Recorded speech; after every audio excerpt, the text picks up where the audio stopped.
The book of Esther. It's one of the more exciting and curious books in the Bible. The story is set over 100 years after the Babylonian exile of the Israelites from their land.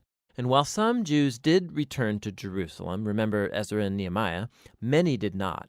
And so the book of Esther is about a Jewish community living in Susa, the capital city of the ancient Persian Empire.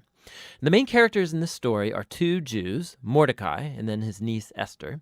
And then there's the king of Persia, who's something of a drunken pushover in this story. And then there's the Persian official Haman, the cunning villain. Now, this is a curious book in the Bible, mainly for the fact that God is never even mentioned, not once, which might strike you as kind of odd. I mean, isn't the Bible about God? But this is a brilliant technique by the author, who's anonymous, by the way. It's an invitation to read this story looking for God's activity, and there are signs of it everywhere. The story is full of very odd, quote, coincidences and ironic reversals, and it all forces you to see God's purpose at work, but behind the scenes. Let's just dive into the story. The book opens with the king of Persia throwing two elaborate banquet feasts that last a total of 187 days, and it's all for the grandiose purpose of displaying his greatness and splendor. On the last day of the banquet feast, he's really drunk, and he demands that his wife, Queen Vashti, appear at the party to show off her beauty. She refuses, and so in a drunken rage, the king deposes Vashti and makes the silly decree that all Persian men should now be the masters of their own homes. Then he holds a beauty pageant because he wants to find a new queen. This is like a really bad soap opera. But it's right here that we're introduced to Esther and Mordecai. Esther hides her Jewish identity and enters the beauty pageant and wins. And the king is so obsessed with Esther that he elevates her to become the new queen of Persia. Now, after this, and even more serendipitous, is the fact that Mordecai just happens to overhear two royal guards plotting to murder the king. And so he informs Esther, who in turn informs the king, and Mordecai gets credit for saving the king's life. Now, right here from the beginning, God's not mentioned anywhere, but this all seems providentially ordered. What is it that God's up to? You have to keep reading. We're next introduced to Haman, who's not actually a Persian. He's called an Agagite. He's a descendant of the ancient Canaanites. Remember 1 Samuel chapter 15. The king elevates Haman to the highest position in the kingdom, and he demands that everybody kneel before Haman. Well, when Mordecai sees Haman, he refuses to kneel, which of course fills Haman with rage. And when he finds out that Mordecai's Jewish, Haman successfully persuades the king to enact this crazy decree to destroy all of the Jewish people. And to decide the date of the Jews' annihilation, Haman rolls the dice. A die is called pur in Hebrew. Tuck that away for later.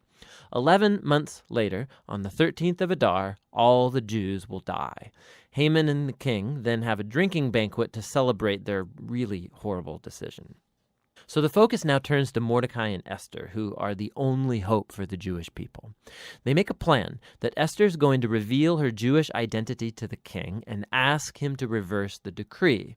But approaching the king without a royal request is, according to Persian law, an act worthy of death. So in a key statement, Mordecai, he's confident that even if Esther remains silent, that deliverance for the Jews will arrive from another place. And then Mordecai wonders aloud. He says, who knows? Maybe you've become queen for this very moment. Esther responds with bravery, and she purposes to go to the king with her amazing words, if I perish, I perish. Now, in what unfolds, we watch the ironic reversal of all of Haman's evil plans. So Esther hosts the king and Haman at a first banquet, and she says that she wants to make a special request of both of them at an exclusive banquet the following day. So Haman leaves the banquet totally drunk, and he sees Mordecai in the street. He fumes with anger, and he orders that a tall stake be built so that Mordecai can be impaled upon it in the morning. It seems like things can't get any worse for the Jews and for Mordecai. But all of a sudden, the story pivots. It just so happens that night the king, he can't sleep, and he has the royal chronicles read to him for good bedtime reading, and he just happens to hear about how Mordecai had saved the king's life. He had totally forgotten.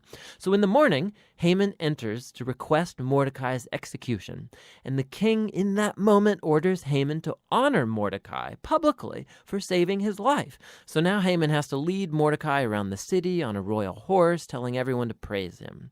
Now this moment in the story, it's a pivot for the whole book. It begins Haman's downfall and Mordecai's rise to power. Watch how this works.